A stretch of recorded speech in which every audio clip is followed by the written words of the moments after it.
E aí pessoal, tudo bom com vocês? Meu nome é Pedro e você está aqui no canal Desenho com História, onde nós falamos sobre arte com olhar cristão.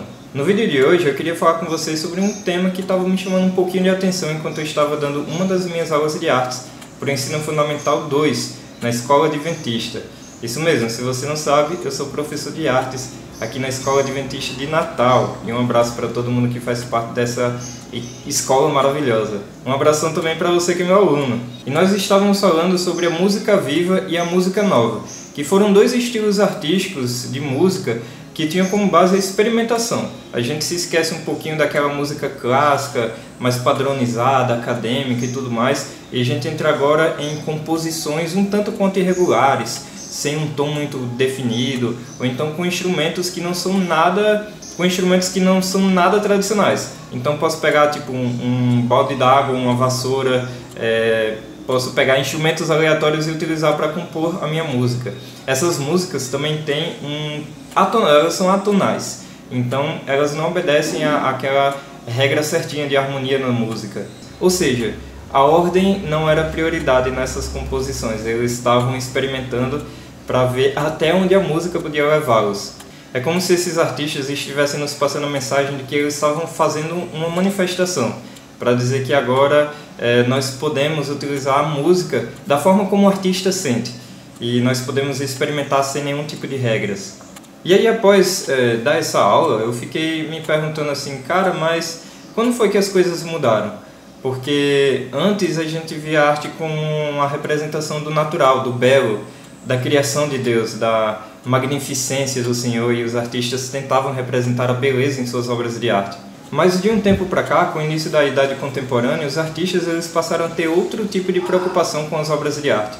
Então é sobre isso que eu queria conversar com vocês. Queria falar um pouquinho sobre essa mudança na visão do artista em relação às obras de arte. Esse formato de vídeo é mais uma conversa mesmo, para a gente ficar aqui conversando e eu saber até o que é que você pensa sobre esse assunto. Deixa aqui nos comentários que eu queria ver realmente o que é que você pensa sobre essa temática e a gente trocar um pouquinho de experiência. Bom, se você pegar a história da arte, você pode ver claramente dois momentos muito distintos. Então, em um primeiro momento, até ali a Idade Moderna, se você pega a Idade Antiga, a Idade Clássica, o período da Idade Média, até o período da Idade Moderna, passando dos gregos, e aí a gente tem a arte cristã primitiva, e depois tem a arte gótica, a arte românica e depois a arte gótica, e a gente chega no Renascimento e todo aquele movimento e tudo mais. A arte ela sempre teve um aspecto mais realista, como a gente estava falando um pouquinho antes. A arte ela tem aquele senso de que eu quero representar a beleza de Deus, a criação do mundo. Eu quero representar as coisas tal como elas são. Eu quero representar o que eu estou vendo, a natureza tal como ela é. Então a arte nesse primeiro momento ela é mais figurativa. Ela tem um aspecto mais realista, naturalista, e ela obedece a padrões estéticos bem definidos. Quando a gente chega no período do Renascimento, inclusive, muitas técnicas são desenvolvidas para que esse desenho ele fique mais acadêmico, ele fique mais anatômico ainda. E a gente tem, começando com os gregos e aperfeiçoado no Renascimento, a gente tem o desenvolvimento dos cânones, que são modelos perfeitos para o desenho da figura humana e inclusive para a arquitetura. A gente tem cânones na arquitetura. Então, de uma forma geral, os artistas dessa época eles prezavam pela beleza real, pelo que os olhos conseguem ver. E mesmo que a gente tivesse sim a interpretação do artista em relação ao mundo, como ele vê, mas ele não pegava de forma alguma aspectos irrealistas ou abstratos. Eles queriam representar aquilo que ele estava vendo, e com a sua interpretação, obviamente, mas ele queria mostrar as coisas tais como elas são. Chegando no período da Idade Contemporânea, ali no finalzinho da Idade Moderna, a gente pega ali o surgimento do impressionismo, Van Gogh e tudo mais, que é um artista fenomenal. Eu sou muito fã, gosto muito das obras do Van Gogh, mas a gente já começa a ver que o artista ele já não se preocupa mais com as formas, ele queria mostrar mais a sua interpretação do mundo, o que é que o artista sente, e aí ele queria mostrar a forma como ele se relaciona com o mundo, não a forma como o mundo é na vida real. Então, aos poucos, a arte ela passa a ser um tanto quanto antirrealista, ela passa a ser mais abstrata, e ela deixa de ser figurativa, ou seja, eu deixo de perceber as formas, identificar as formas, para ser um tanto mais caricata e alegórica. Aqui nós não temos nenhum tipo de preocupação com a realidade. Os artistas, eles realmente querem experimentar o mundo e representar da forma como eles sentem, a forma como eles vivenciam as coisas que estão ao seu redor. E aí quando eu paro para pensar nesses temas, lembrando lá da aula que eu estava dando para os meus alunos, e após ter parado para refletir sobre a mudança no pensamento dos artistas ao longo da história da arte, passando ali da idade moderna para a idade contemporânea, eu fico me perguntando assim, o que é que mudou na cabeça dos artistas?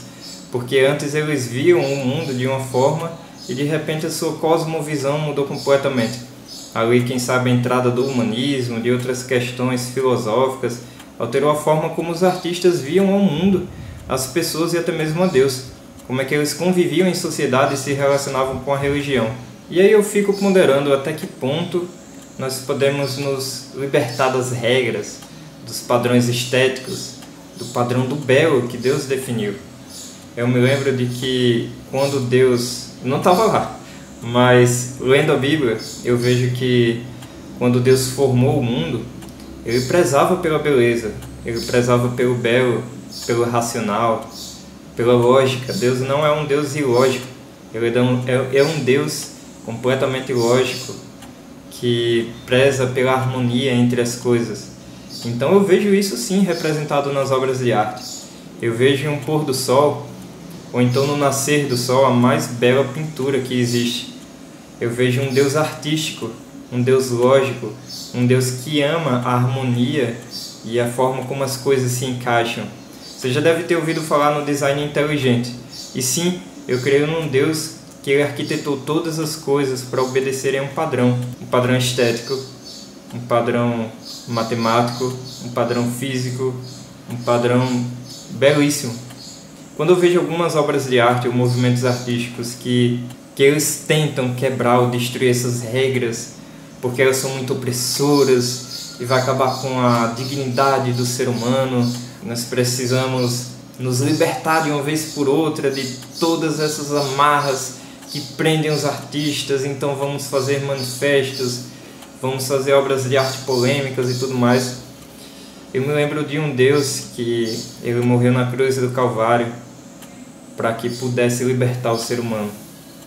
E então Ele nos deu toda a liberdade de que nós precisamos.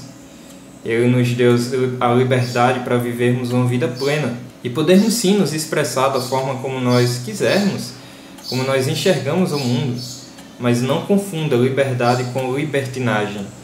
Existem regras que elas nos protegem de todo mal. Assim funciona na regra do trânsito, nas regras físicas que regem o planeta Terra. O nível de oxigênio que está na atmosfera obedece a uma regra, senão todos nós morreríamos. Mas eu vejo sim um Deus lógico, matemático e que preza pelos padrões estéticos, pelo belo nas obras de arte. Como eu disse lá no começo do vídeo, a gente tem pontos fantásticos, tanto na arte contemporânea, quanto na arte moderna, como na arte da antiguidade, na arte do Renascimento. Mas eu vejo sim um Deus que Ele preza pela beleza, pelo padrão, pelo ordenamento das coisas, seja em qual movimento ou período histórico que for. Esse vídeo aqui foi mais uma reflexão, para a gente parar para pensar até onde eu posso utilizar da minha liberdade para fazer as coisas do jeito que eu quero. Será que eu vou ferir a dignidade de alguma pessoa? Ou pior ainda, será que eu vou ferir a forma como Deus me trata com tanto amor e carinho? Será que a minha liberdade de expressão ela não tem um certo limite para eu ter cuidado com algumas coisas que eu devo fazer e que no final das contas vão me afetar? Será que isso daí não deve ser levado em consideração? Então esse vídeo foi mais uma reflexão para que nós pudéssemos parar para pensar até onde o curso da História da Arte, da História da Humanidade, na verdade, onde é que as nossas filosofias estão nos levando. Será que eu estou me libertando das amarras e tudo mais que me ligam a um Deus de amor, um Deus eterno que quer me salvar e que Ele vê beleza em todas as coisas que obedecem a um padrão, o padrão que Ele mesmo estabeleceu? Será que não vale a pena viver essa liberdade que Deus estendeu a cada um de nós? Se você tiver gostado desse formato de conteúdo, me diz aqui embaixo, para que eu possa saber o que você pensa sobre esse assunto, se você concorda comigo ou se você discorda. Ou então, se você tiver gostado desse vídeo, compartilha com teus amigos.